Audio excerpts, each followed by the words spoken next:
संघर्ष सुरू आहे. पण दुर्दैवानं देवेंद्र फडणवीस यांनी गेल्या काही काळामध्ये माननीय पवार साहेबांचा जो अपमान केला, अपमानास्पद वक्तव्य केले, त्याची खंत आम्हाला वाटते.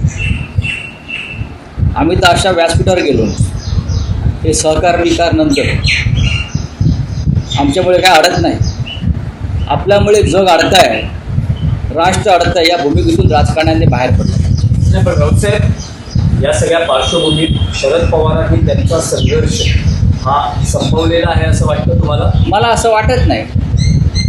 पण त्यांच्या राजकारणाची पद्धत वेगळी, आमची पद्धत वेगळी. आम्ही बाळासाहेब ठाकरे यांचे चेहरे आहोत.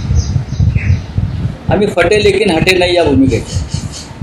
आम्ही सत्तेची आणि संस्थांची पर्वा करत नाही.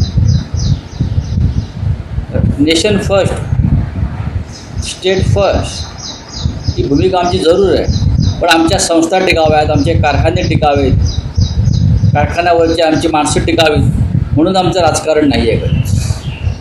आमचं राजकारण हे गरीब फाटक्या लोकांचं राजकारण, जे येतील ते आमच्याबरोबर नाही त्या त्यांच्याशिवाय. हा वीर सावरकरांचा मंत्र जो आहे